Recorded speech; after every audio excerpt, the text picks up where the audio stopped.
Hello everyone, I'm Chris Wynn and welcome to the ROKER RAPPORT PODCAST in association with the Sunlun Community Soup Kitchen, where we are looking back once again to speak to a former player who grew up as a fan of the club and went on to fulfil an ambition that I'm sure most of us have by turning out for the club during his career.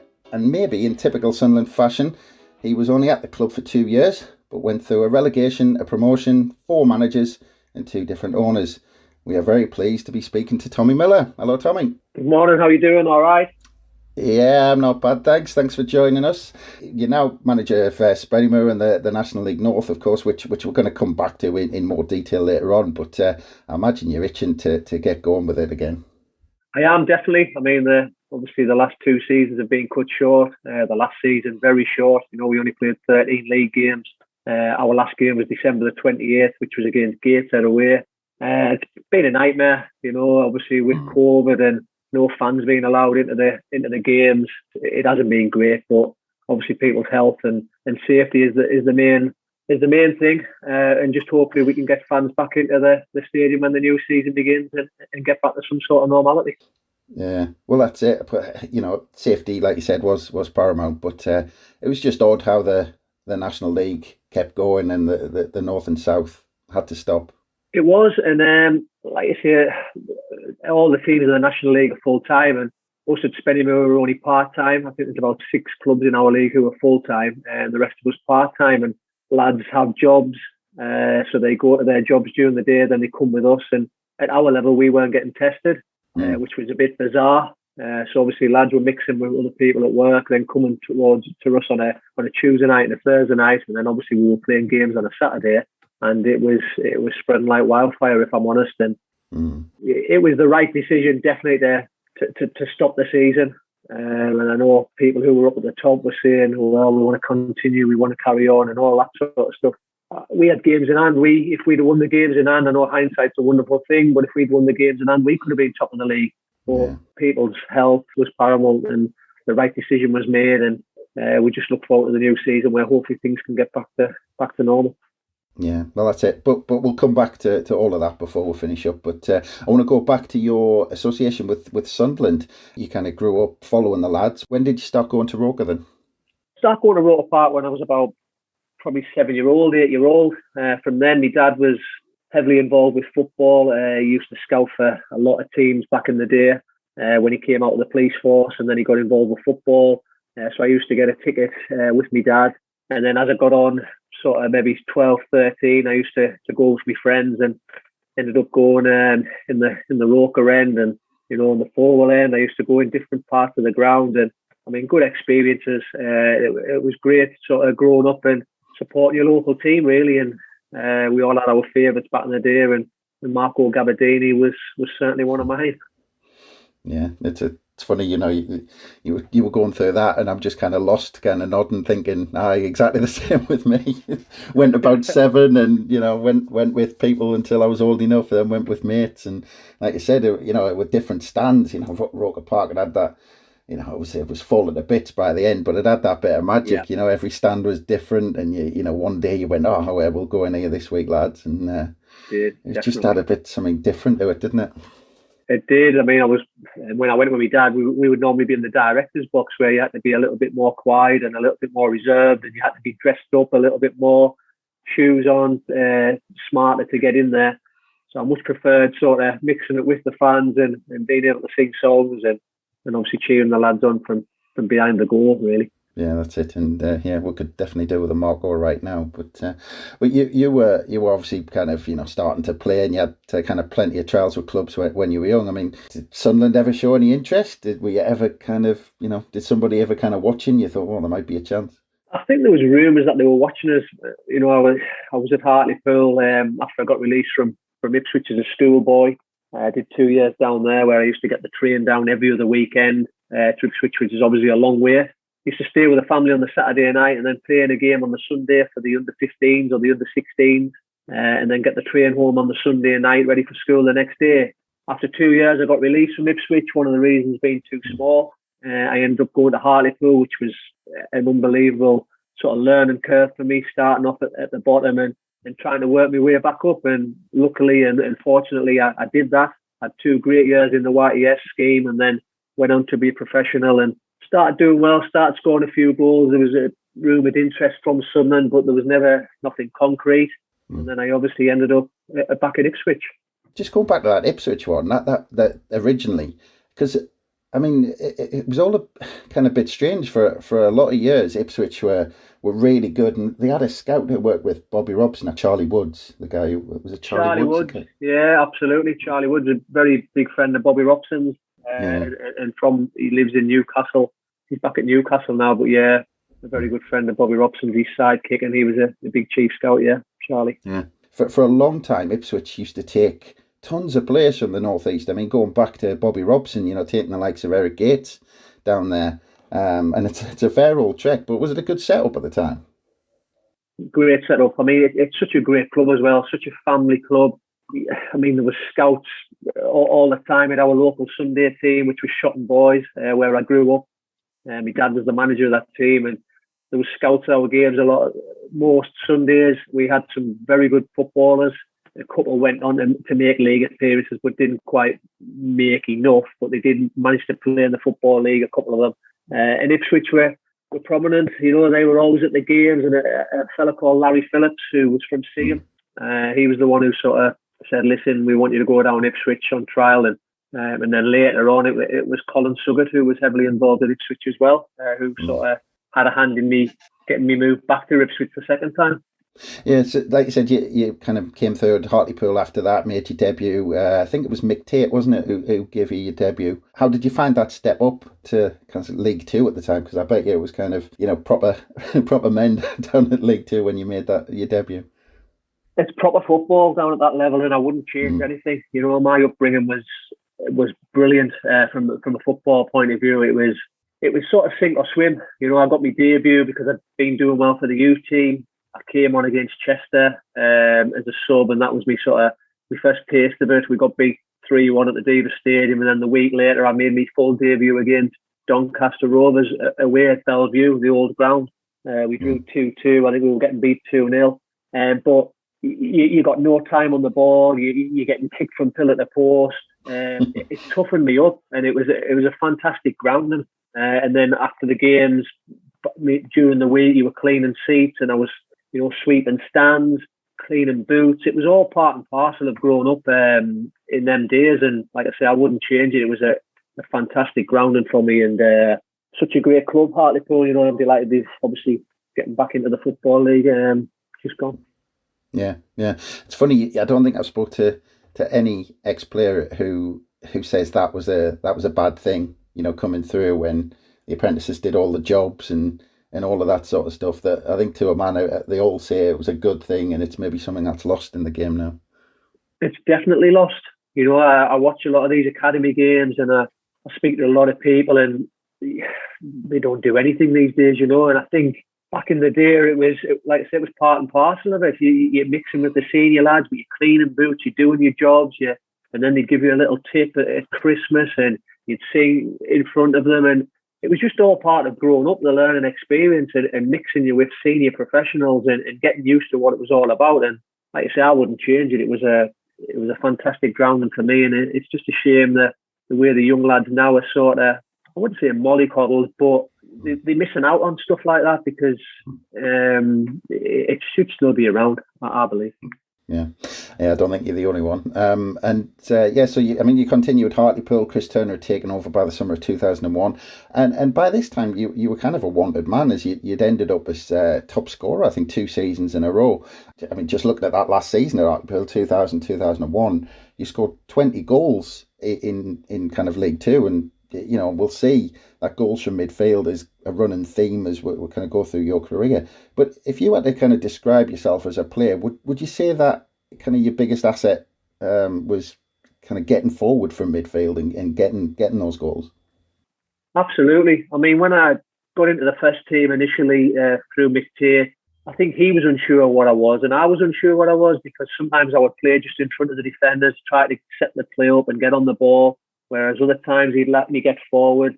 And then Chris Turner came in and sort of gave me a position and stuck to it. The formation suited us superbly, and I was just given a license to get forward.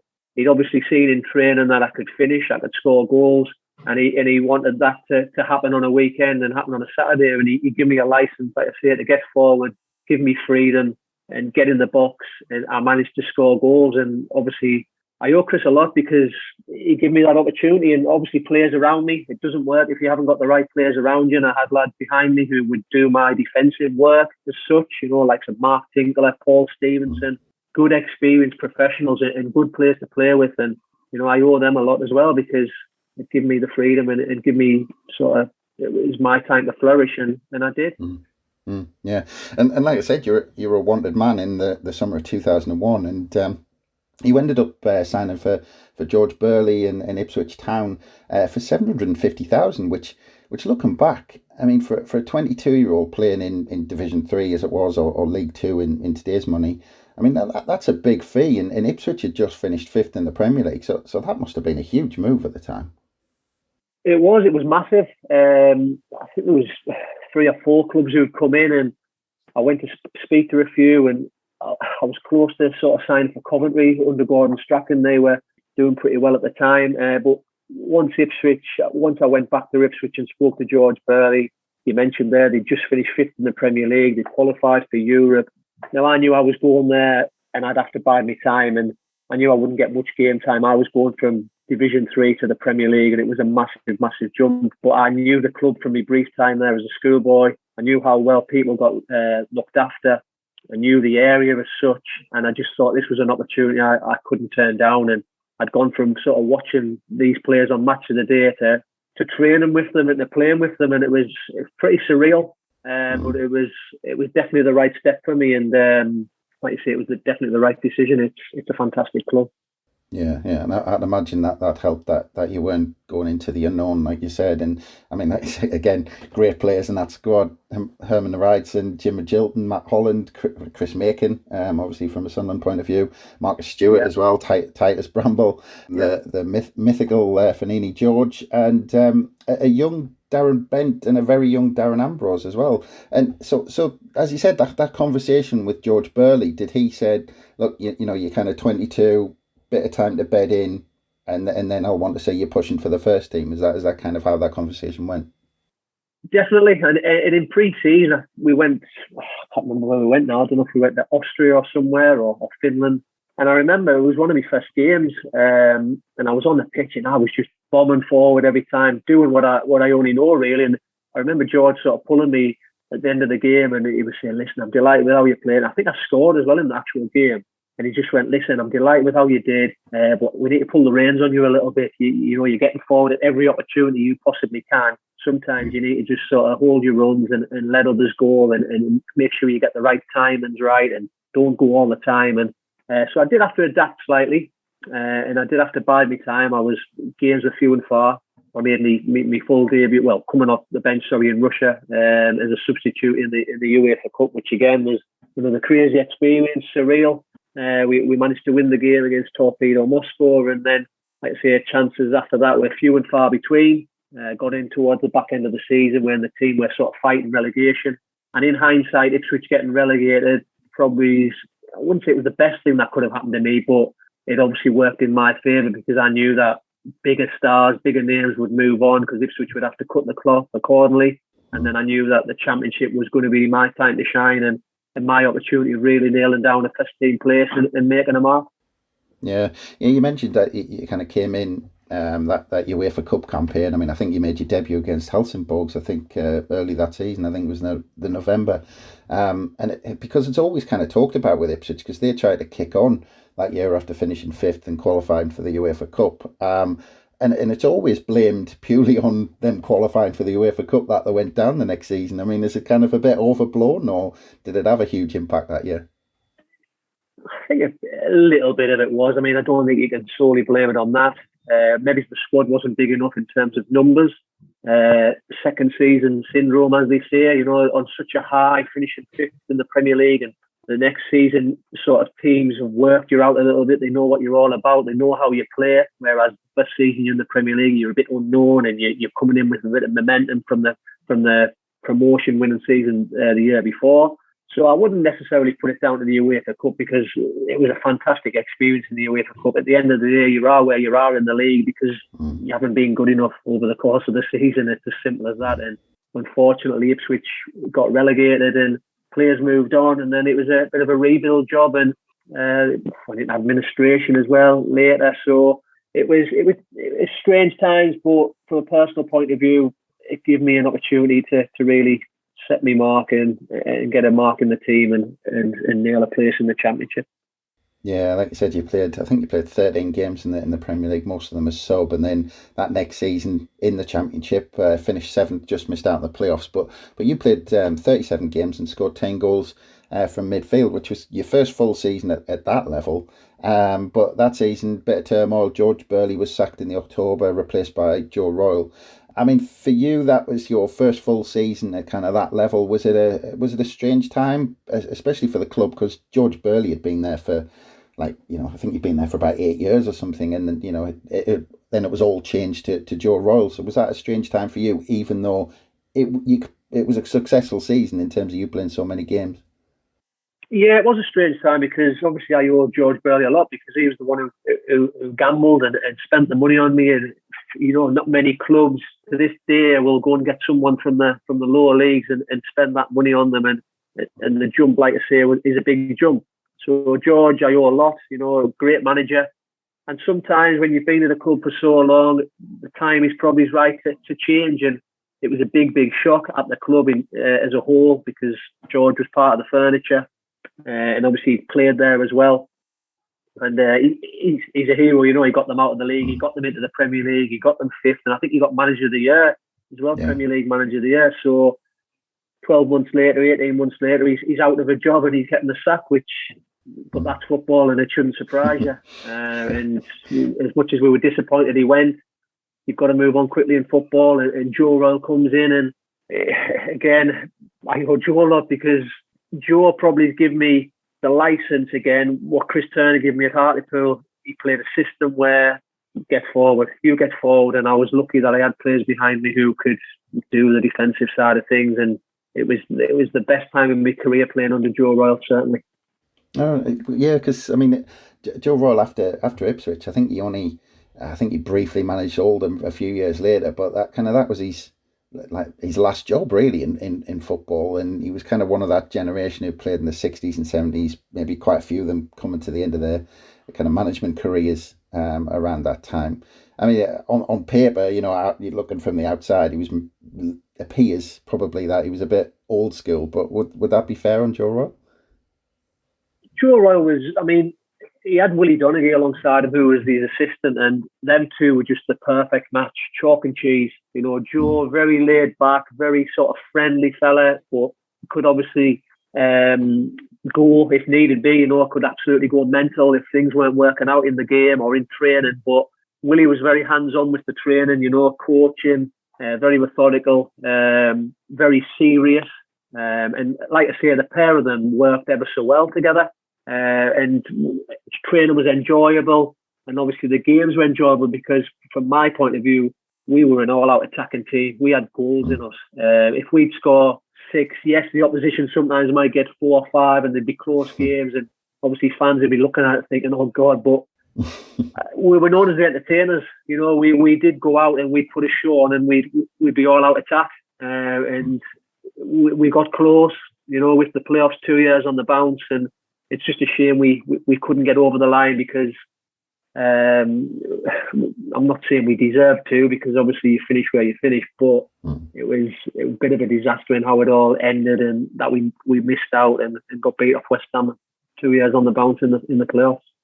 Yeah, I found that amazing that you got beat off the same club twice in a row. But like I say, you've obviously been given a free license, because in that second season you played 50 games, scored 15 goals, but you were out of contract at the end of the season. I think you'd had kind of 4 years there. Did you feel during that season it might be time to move on? Because again, lots of clubs were interested that summer. I didn't. I spoke to Joe a lot, sort of from January onwards. He was aware of my contract coming to an end, as obviously I was, and he just said, listen, we obviously want to keep you, but talks with new deals and stuff like that are on hold until we know what division we're going to be in. So we can't do anything. And that was myself, and there was a few others as well, who were sort of coming towards the end of the contract. And if Joe Royle and the club had said, listen, there's a contract, we want you, and we'd get it sorted in January, February, I'd have signed it. There's no doubt about it, because I was loving my football, and why would I want to move? Yes, I was doing well, but I thought I could get to the Premier League with Ipswich. There was no reason why we couldn't. We were going very well. So it was one of them, and we ended up getting beat in the playoffs. And again, hindsight is a wonderful thing. Sunderland get promoted. Sunderland all of a sudden showing a bit of interest. I'm available on a free. I'm a local lad. I know Sunderland is a club in how big it is, and I obviously get me moved to Sunderland, and I shake hands with Joe Royle, and you move on. And he wouldn't stand in my way, obviously, because I was out of contract, and also it was an opportunity to play in the Premier League. Yeah, and I think it's common knowledge. Celtic and Leeds were interested. Obviously, being out of contract, and you decided in the end to join Sunderland. We won the championship that year, so we were a Premier League club again. Plus, I heard I think on Under the Cosh, which is a belter. I enjoyed that one. That podcast you did. Mick McCarthy was apparently stalking you in Portugal, which I think might have been had something to do with it, But I mean, you were kind of 26 years old at the time as well, kind of probably coming into your prime. I mean, was that move all about the emotion of coming back to Sunderland, team you supported as a kid, or was there also, did you have to kind of put your football, I'm a player as well, that hat on as well to kind of decide what you were going to do? I think both. I think it was definitely emotion was involved in it. Boyhood club, pull the red and white shirt on, you're getting back home, you're back north. Family still there. You're 4 hours away at Ipswich. It's not exactly around the corner.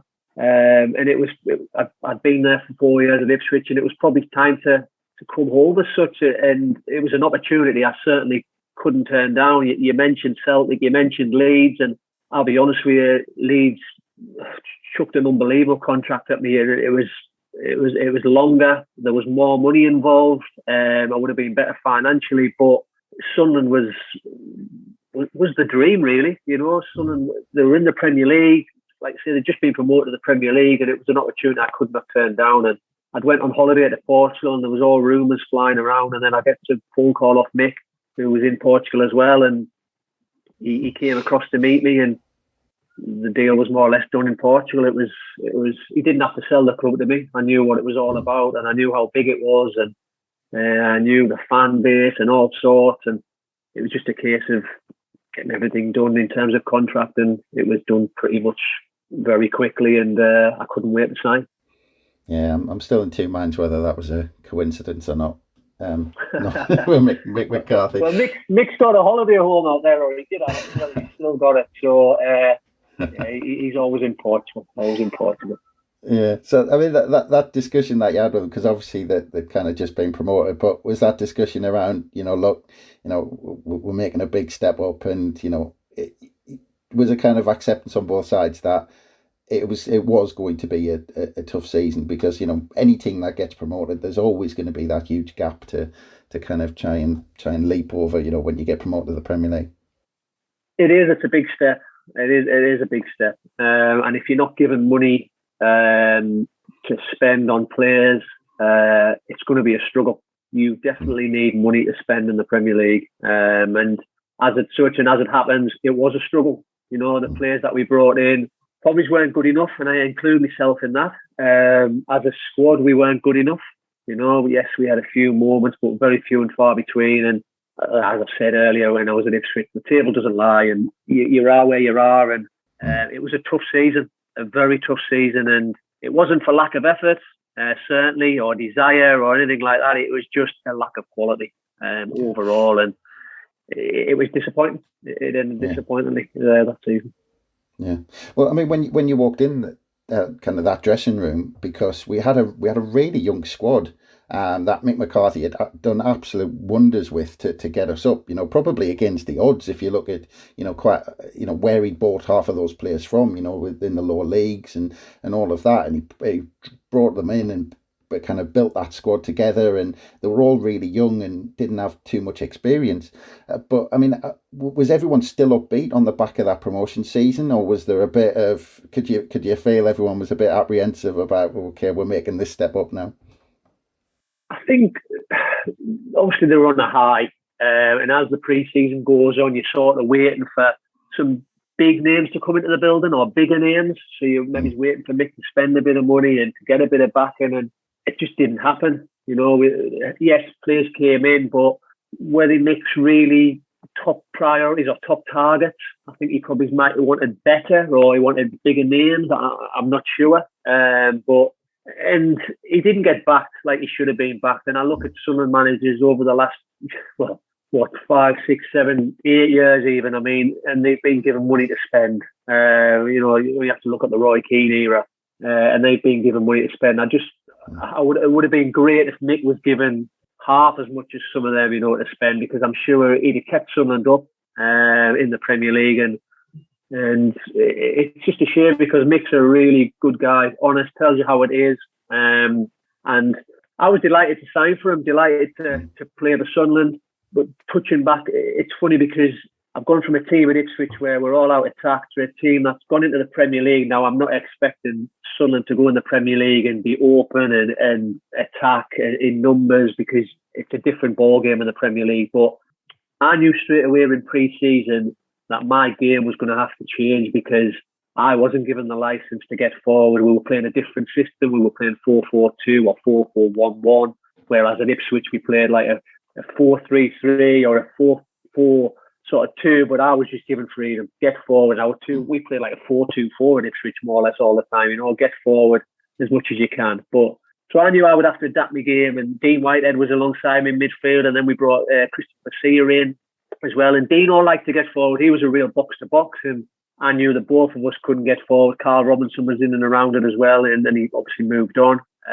So I knew my game would have to change, and he probably didn't get the best of me in what he wanted me to do. And that's not me being harsh on Mick or any excuses. It's just you didn't see the best of him because of how we set up. But then again, the Premier League is a different ballgame.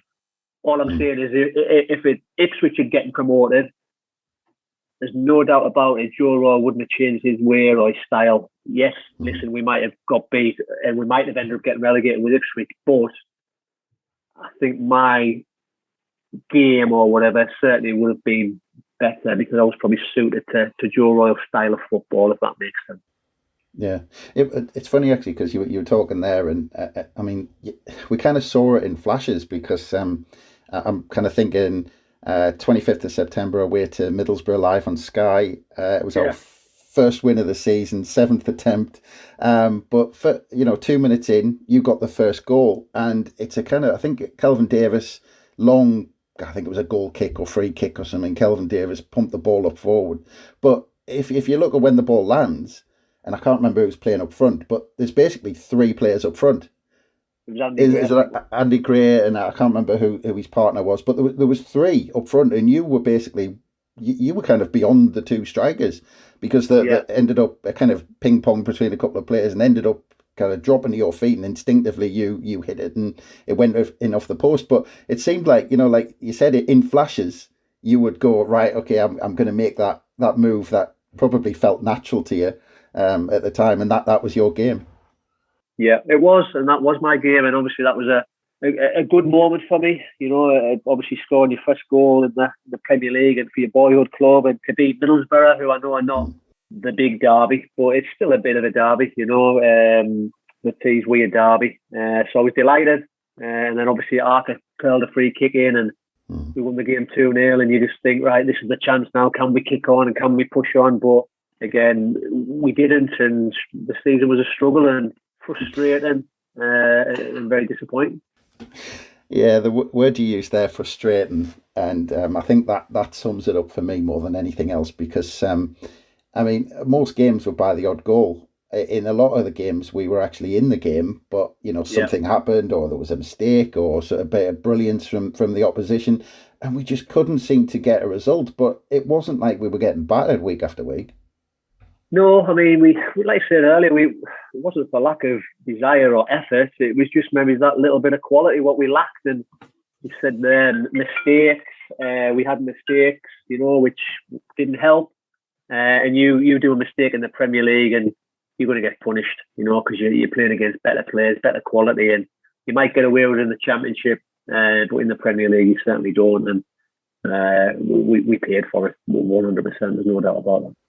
Yeah, and actually, just on that Middlesbrough game, it maybe sums things up. But my overriding memory of that game is Naira Nosworthy conceding a corner from the halfway line. But that's, I remember that as well. My memory's not great, but I do remember that one. Yeah, I do remember that.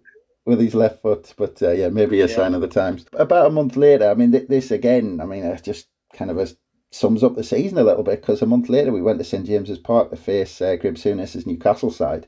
Obviously yourself, being from the area, growing up with this rivalry, you probably had a better idea of what it was like than most of the others in the squad at the time. But how did you find being, the build up to the game and being involved in that game? Because I mean, I know like me, you've probably been to so many kind of growing up. Unbelievable experience. I mean, the week leading up to it, it just builds and builds and builds as the day gets closer. Lots of friends are on the phone, lots of family members. You better beat them. You see people in the street. It means everything. It is a proper derby, and I've been lucky enough to play in some good derbies, throughout my career. The Sheffield derby, which is massive. Ipswich Norwich, which is a derby. Even Swindon v Oxford was pretty hostile, if I'm honest with you. But that is a proper derby, Sunlun Newcastle, and as the bus pulls up, the fans are on the street and they shout and stuff. I mean, it is a special derby, and the atmosphere at Newcastle and at Sunderland, is special. And we just got beat. I think Emery scored a free kick at Newcastle, at St James's, and I think it finished 3-2. So we come close, but I mean, no one remembers the losers, and it means everything to the fans, if you can win the derby. And good game to play in, but obviously not the outcome we wanted, not the result. Yeah.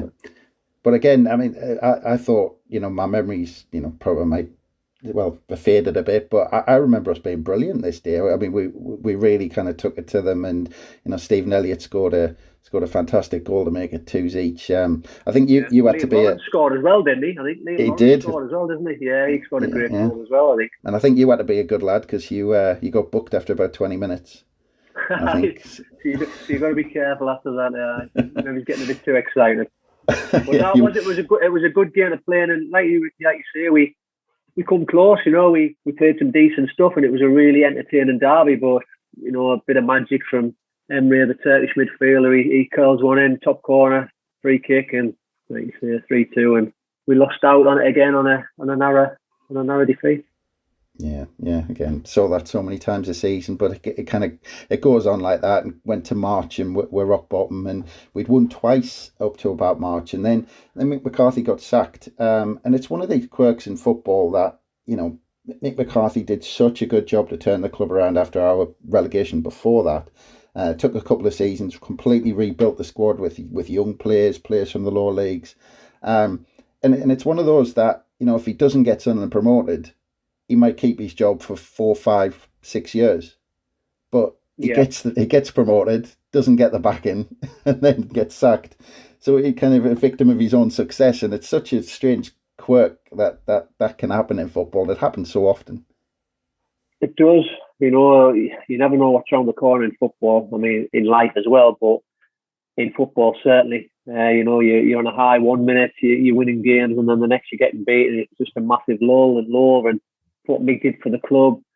He obviously got them into the Premier League, and it was a struggle. But if the club was heading to the Championship and getting relegated, there was probably no one better than Mick to get them back up, to maybe rebuild and to have another go at it.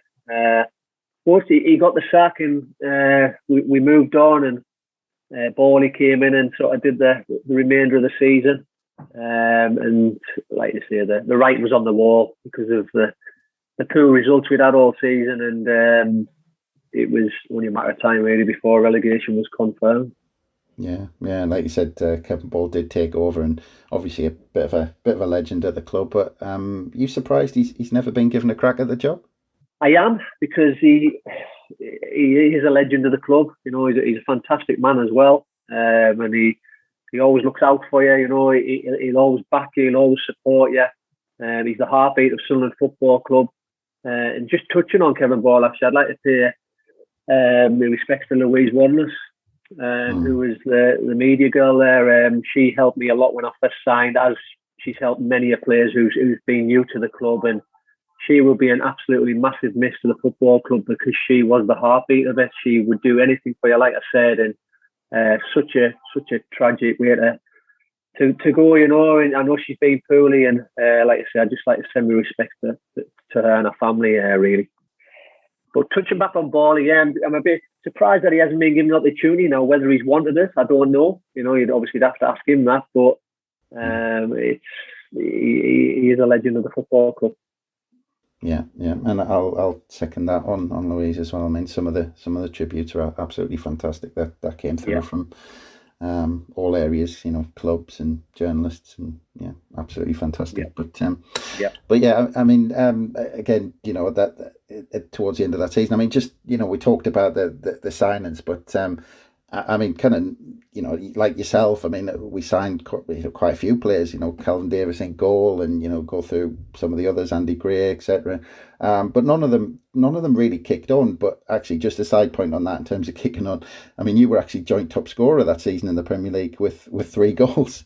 But I mean, but I mean, just thinking about the signings, I mean, do you think that they weren't able to kick on just because the impact that season had on people, because that season was just kind of so brutal for everyone involved, whether it was fans, players, or whatever? Yeah, I mean, listen, all the players who were signed on paper, all very good, you know, all done very well in the Championship. I think Steady had a little spell at Blackburn where he'd done really well in the Premier League. You know, Andy Gray had played there before as well. So all good signings on paper, and all looking to obviously flourish, and it just didn't work. Whether it was the way we were set up, whether it was the whole team, you know, the dynamics of the team, it didn't happen. And we, like I said, we weren't good enough overall. Lack of quality, but certainly wasn't for the lack of effort, as I've said before. But disappointing. That's all I can say really on that. Also, the pressures probably that come with it as well. I mean, Sunderland is a very, very tough place to play. And listen, and this is not an excuse whatsoever, because I've been to other clubs and they're tough place, and you've got to be mentally strong. Now, if you're not, you will fall by the wayside. There's no doubt about it. But at the same time, if things are going right, there's no better place than in front of the Sunderland fans. So it works both ways. And yes, if you went to go down and all of a sudden you're on a bad run, then it can affect people. It can affect players.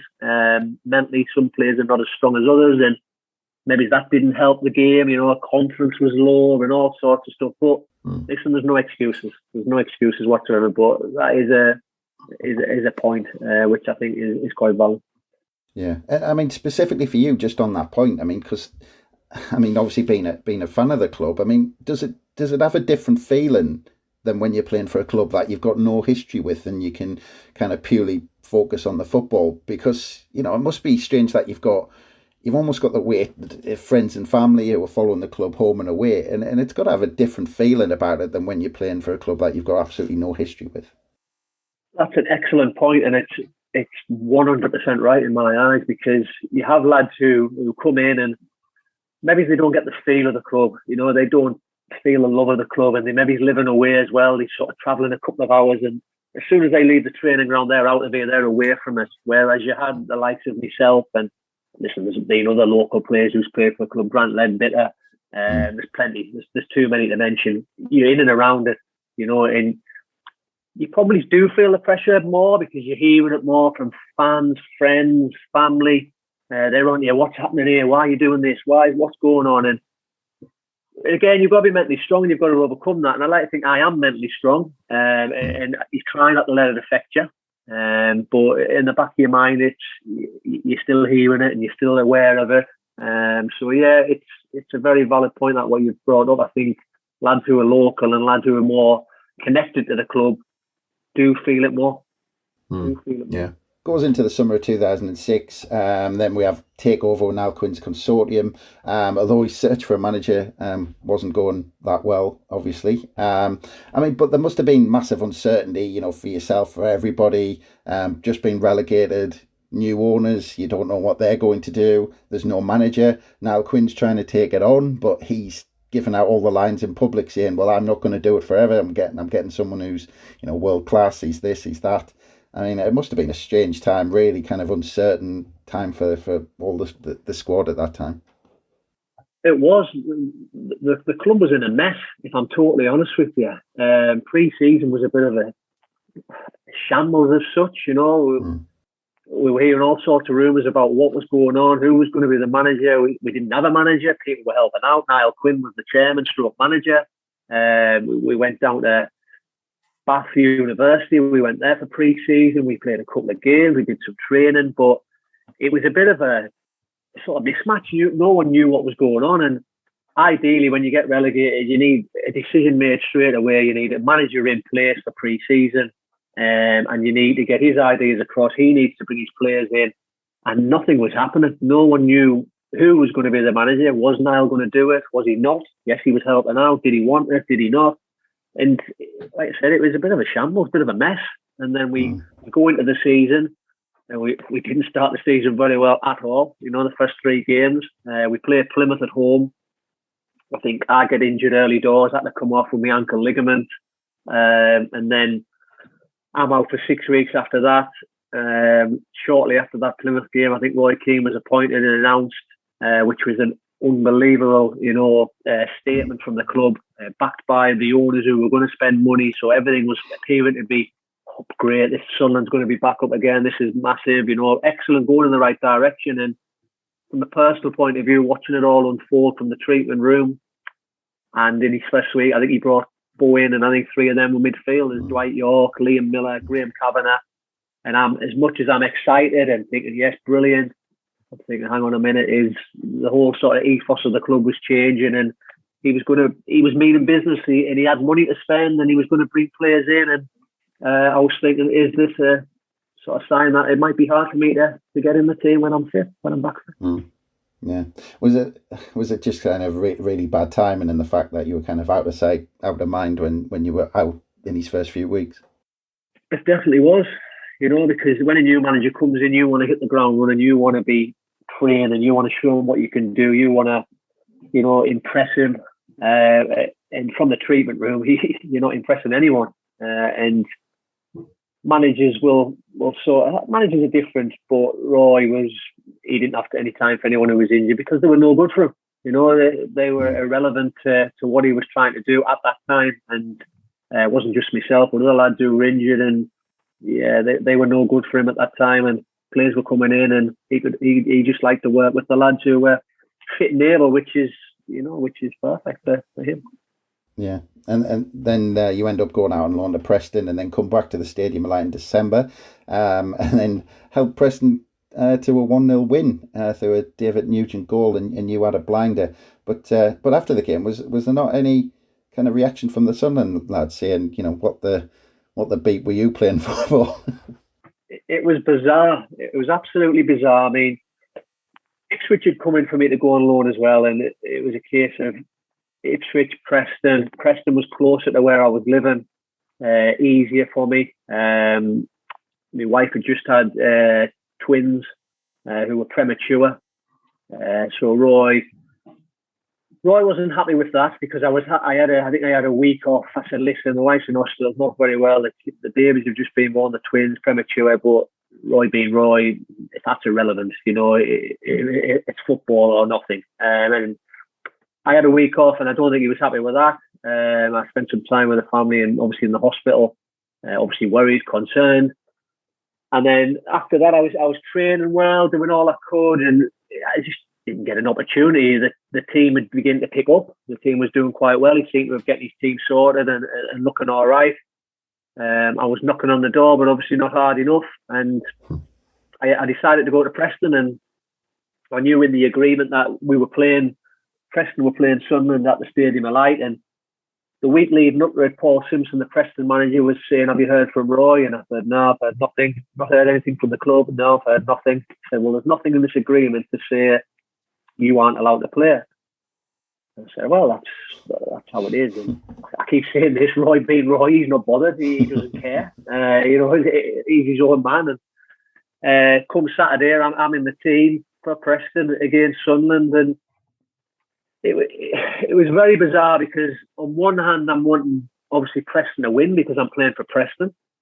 On the other hand, I'm a Sunderland fan and I'm a Sunderland player contracted to Sunderland, and I'm thinking, what am I doing here? Why am I playing in this game? And it was very, very strange. And Preston scored. We scored a goal, and I sort of jumped up just as a sort of instant reaction, normal reaction, sort of punch the air or whatever, because we'd scored, we were winning 1-0, and I got a bit of stick for that, which, listen, fans are entitled to it, and a bit of criticism, but that is a natural reaction, and it was more aimed at Roy Keane because he'd let me go on loan, he'd let me play against his team, and I think at half-time and full-time he said to the lads, "Listen, we've been beaten by a team there, and their best player on the pitch was probably one of ours, i.e. myself." And after that, he recalled me, said that I was going to get an opportunity, but again, we were. It didn't happen. I was on the bench a few times and didn't get on, and I think Barnes, I came on as a sub towards the end, but the team was doing well, which I can understand. The opportunities were limited, but I could maybe have stayed at Preston and seen the season out there. But he recalled me because he thought maybe I could help them get over the line. But we did in the end, but I didn't play much of a part. Yeah, did you when he recalled you and you had those few games on the bench, did you think you had a sniff of getting back in? I did, because I was in and around him. He was sort of making me feel as if I was going to get a chance. But the team was doing well. The team was doing well, and it was moving up the table. And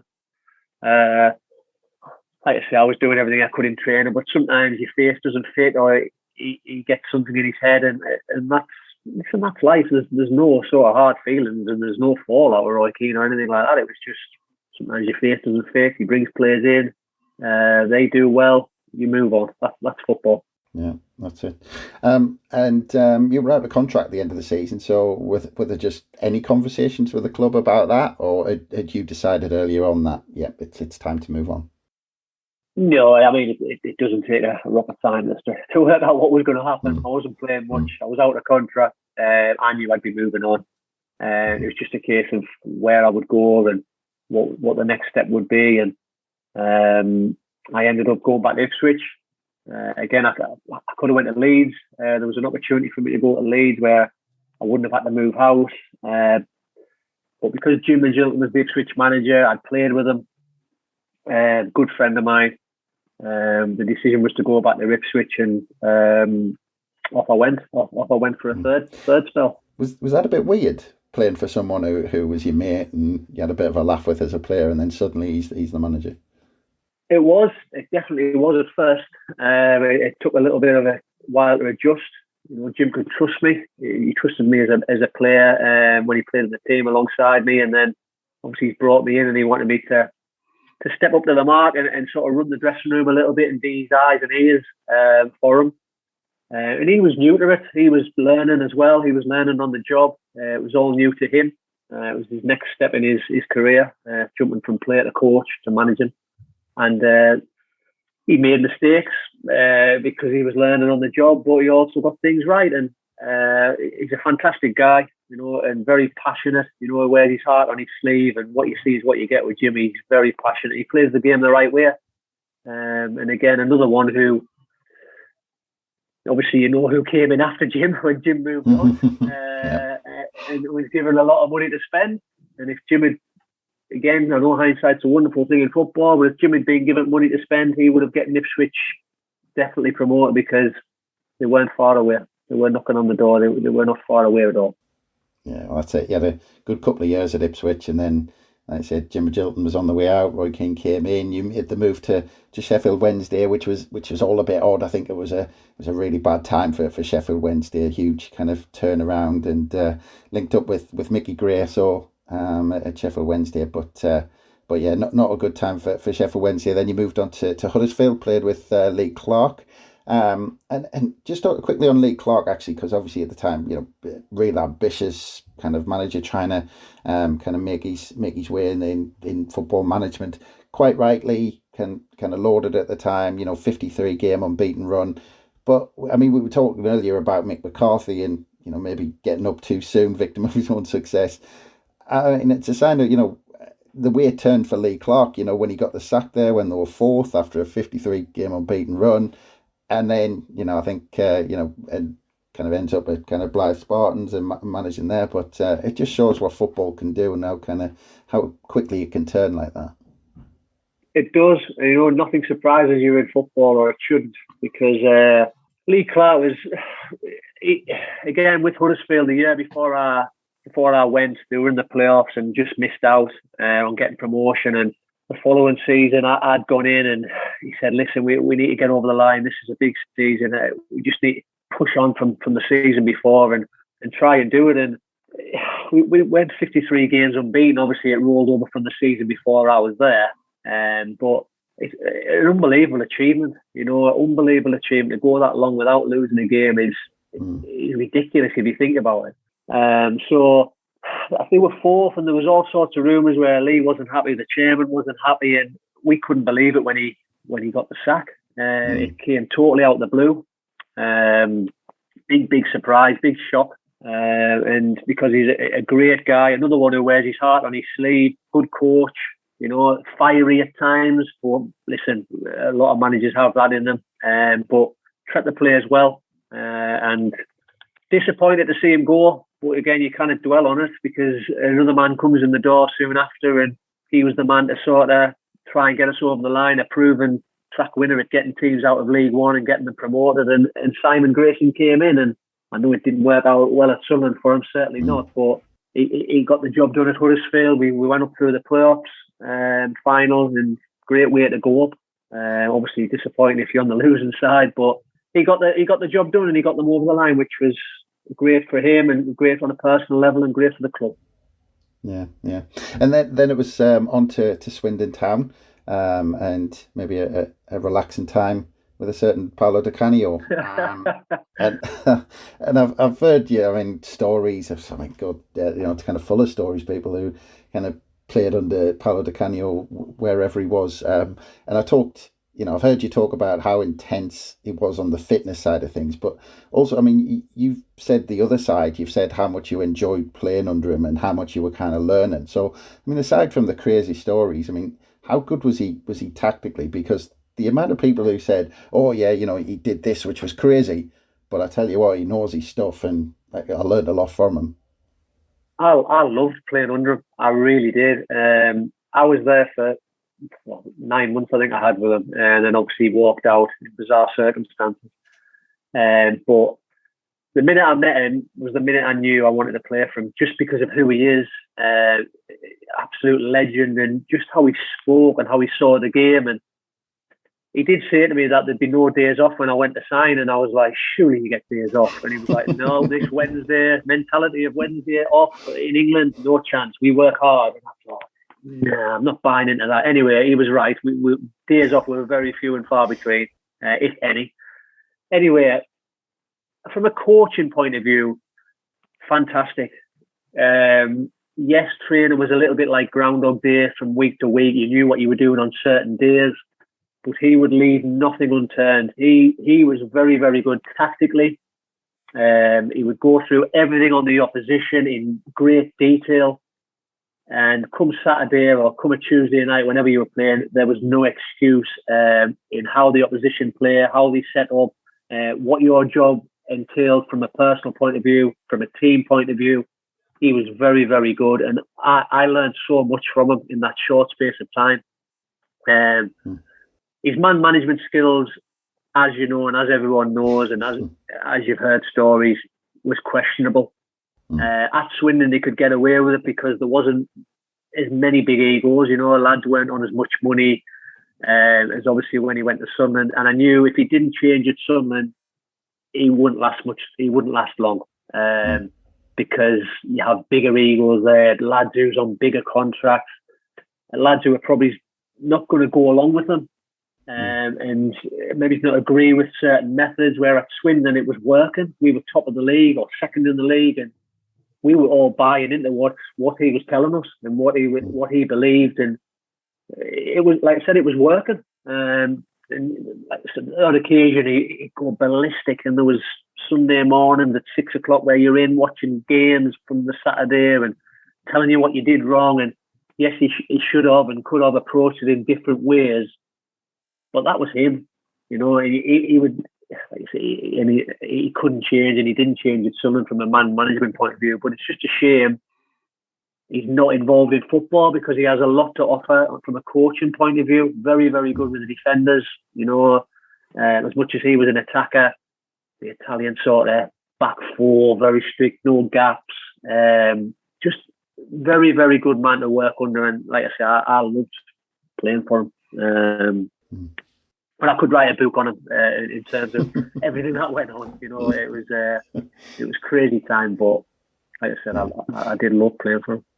Yeah, obviously you mentioned he obviously went to Sunderland, but at the time, looking in from the outside, were you kind of intrigued to see if it would work, or did you just think, nah, there's no chance, and he'd be gone in a few weeks? I knew it wouldn't. Yeah, I knew it wouldn't work if he didn't change from a man management point of view. That was a definite.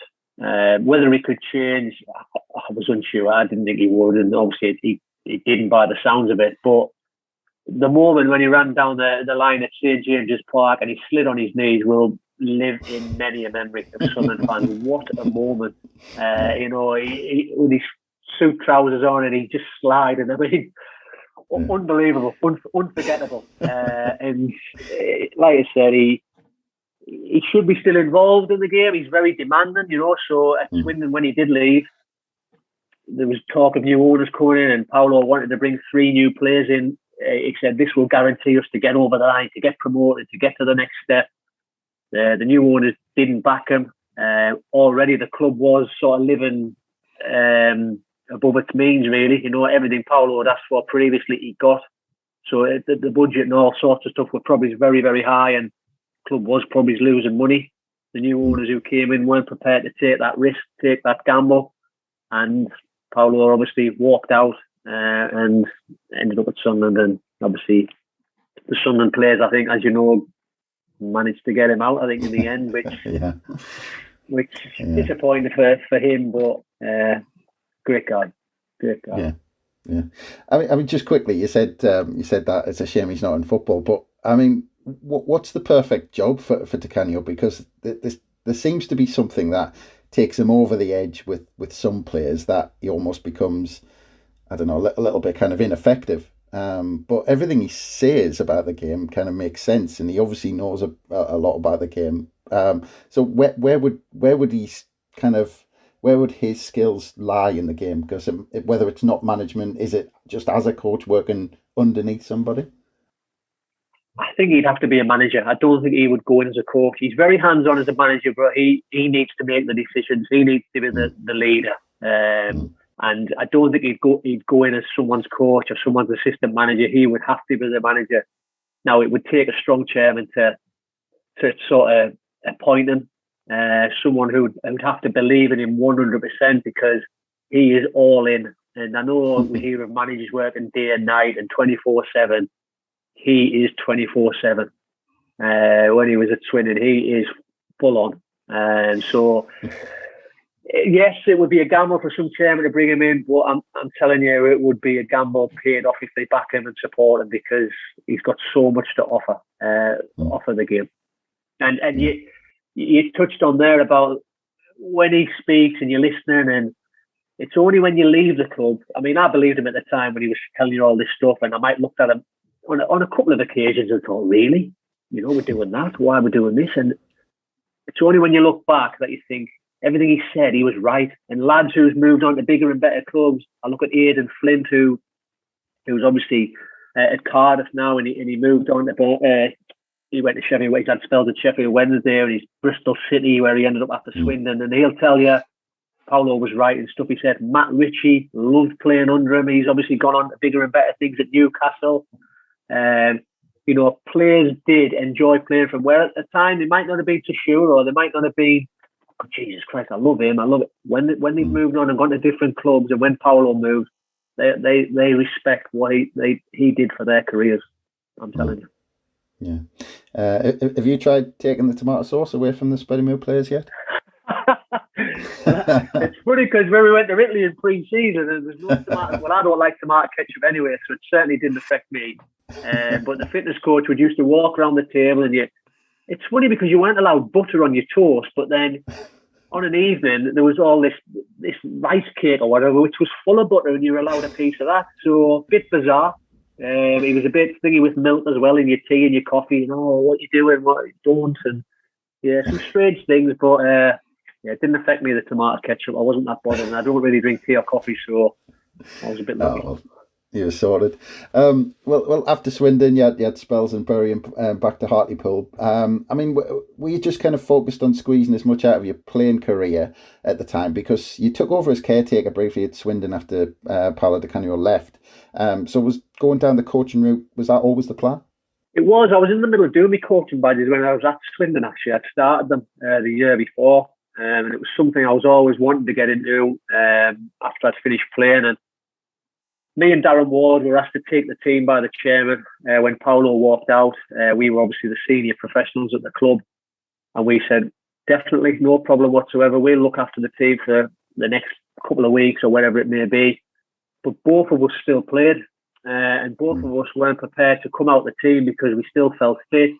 We still felt we had something to offer on the field, and I think we had 3 games. And after that, we went to see the chairman and said, "Listen, this is not for us. We want to focus on playing. We've done what we can, but we've got too much to offer on the field." And I look back and I think, was that an opportunity for me to maybe get into managing and coaching at an early age as such? But then I think the timing certainly wasn't right, because I wanted to play and I was still doing my badges. I wasn't ready for it, as much as I think opportunity. At the time I wasn't ready for it. And we brought Kevin McDonald came in, and Mark Cooper came into the system, and that season petered out. We ended up in the playoffs and got beat by Brentford. And then the next season, I moved on, and I ended up going to Bury. Yeah, and obviously going into coaching. I mean, you joined Spennymoor as assistant manager to Jason Ainsley in 2016, I think it was. So how did you get involved there originally? Well, I'd left Halifax. We'd won the FA Trophy with Halifax. I joined Halifax in November of 2015. I was unsure what I was going to do. I'd left Hartlepool. Halifax were part-time in the National League. They were ringing me. They had a bad start of the season. I think I signed in October time, and they were adrift at the bottom even at that early stage. And I had one game, the manager got the sack, Darren Kelly, and Jim Harvey, who was the assistant, took over, and he just said, "Listen, would you help me out for the next few weeks and see how we get on?" So I did. I ended up sort of not playing, helping out Jim Harvey as assistant, and it was a good learning curve for me. I was taking sessions. I was sort of seeing what it was all about. And as much as the results didn't go well for us, it was a very hard season, long season, a struggle. We got it down to the last game of the season where we needed to win to stay up, and we drew 1-1. I think it was against Macclesfield, and we hit the bar in the 89th, 90th minute, and if that had gone in, we'd have stayed up. And then a few weeks later, we were in the FA Trophy final against Grimsby, who had been promoted that season from the National League, and we beat them in the final, which was a great achievement, but it was bittersweet because of relegation 3 weeks earlier. The chairman already had someone lined up to come in into Halifax, so Jim moved on, myself moved on, and Jason Ainsley got in touch pretty much straight away, really, and just said, "Listen, there's an opportunity. Why don't you come along? Come and have a chat." I'd met Jason a few times over the years, and great guy, a very good guy. Spoke to me about the ambitions of the club. I went to see the chairman, who just blew us away with the ideas and how the club's run. I mean, it is run better than some professional teams I've been at. It is going in the right direction, and everything the chairman said to me in 2016 has been true. There's been no grey areas. Everything he said, he's done. and we're just looking to progress as a club. And as an assistant manager under Jason, I learned a lot.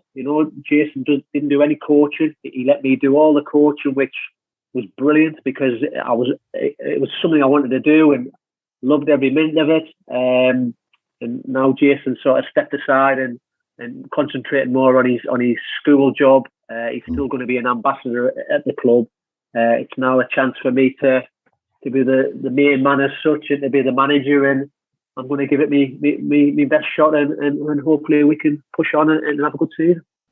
Yeah, I was going to say Jason Ainsley, but a bit of a club legend. 14 years, 11 trophies, and it's kind of not often, managers kind of follow someone like that who's been that successful. It doesn't happen that often. Obviously, it helped that you worked under him, but I mean, it must have been a big opportunity to continue what he was doing there. It is. It's a fantastic opportunity to follow on the good work he's done. Along with the chairman, him and the chairman have got this club to where it is now. And the next step is obviously trying to get out of this league. We come close a couple of years ago. We got beaten in the floor final of Chorley, and we want to be knocking on the door again this year.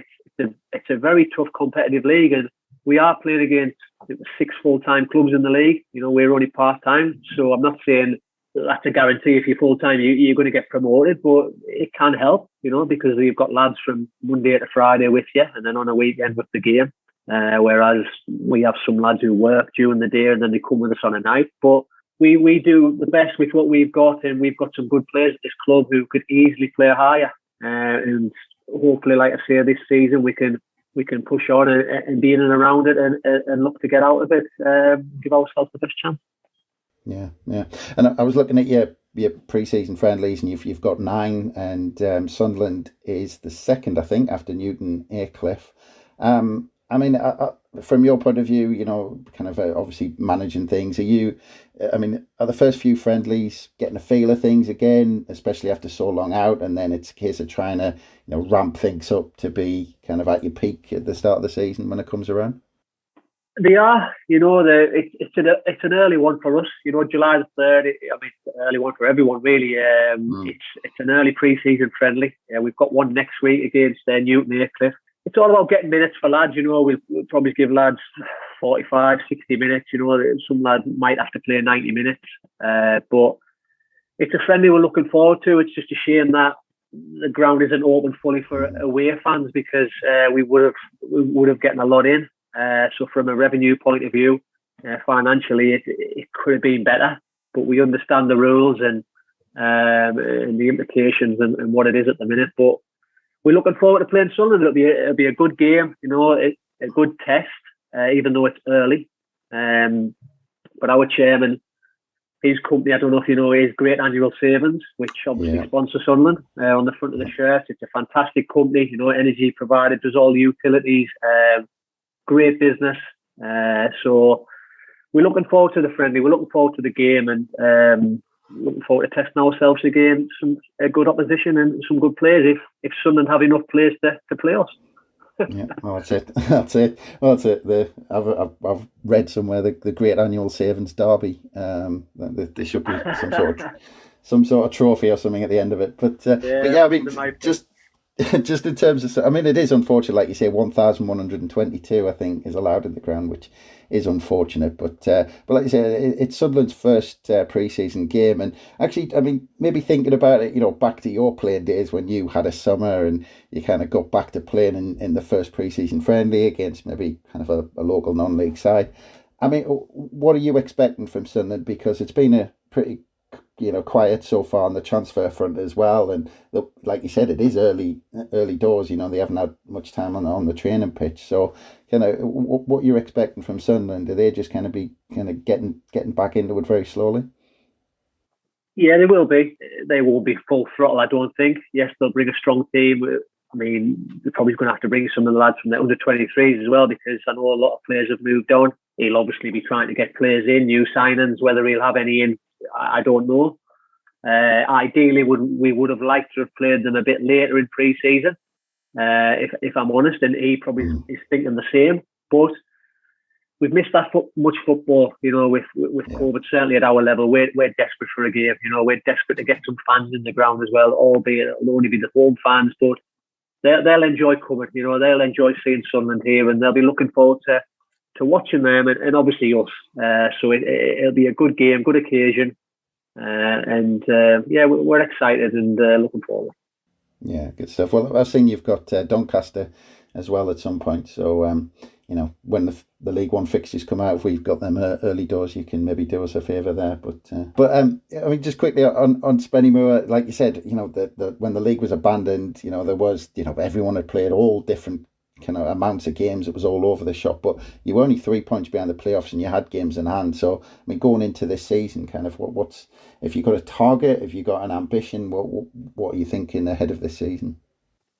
Yeah, we know where we want to be. We want to keep pushing on from year to year. The last full season we had, we got beaten in the playoff final. It's the year after that got cut short, and we missed out on the playoffs through points per game, which was disappointing, but it is what it is. And then obviously we've only just played 13 games in the season just gone, and we were sitting mid-table with about 5 games in hand, and if we won them 5 games in hand, we could have been at the top of the league. So it's one of them. We want to be in and around it, definitely. We want to be competing at the top end of the table with the players I've got and with the players I'm hoping to bring in. I'm confident we can be where we want to be in and around it. We're looking forward to the season. As I keep saying, it's a competitive league and there's some good clubs in it, but we can compete with the best, and that's what we aim to do. Yeah, and just in terms of yourself, you've obviously got a big project at Spennymoor, but kind of being just 2 levels below the Football League, is it an obvious ambition of yours to become a manager there, whether it's with Spennymoor, you kind of take them up, or with another team? Is that your kind of long-term ambition? Of course it is. Yeah, you want to keep progressing on a personal point of view as well. I'd love to be able to do it with Spennymoor, absolutely, because the chairman is a very loyal person, and he's shown loyalty towards certain members of staff at the club over the years. He's been great with me, and I want to repay him for the faith he's put in me. So I'd love to be able to do it with Spennymoor and get them out of this league and get them to the next level, and then one day hopefully get them into the Football League, which is the long-term aim. It's not going to be easy, but that is the objective one day. And if it's with Spennymoor, we're great. If along the years and as time goes on and an opportunity comes from a team in the Football League, then it's something you have to look at. But we take one thing at a time, and like I say, Spennymoor is the main object and the prime sort of team that we want to get up. Yeah. And just with Sunderland, back in the days when we could go every week, were you able to get along to the stadium to follow the lads when Spennymoor went playing? I did. I could get in when I could get a ticket.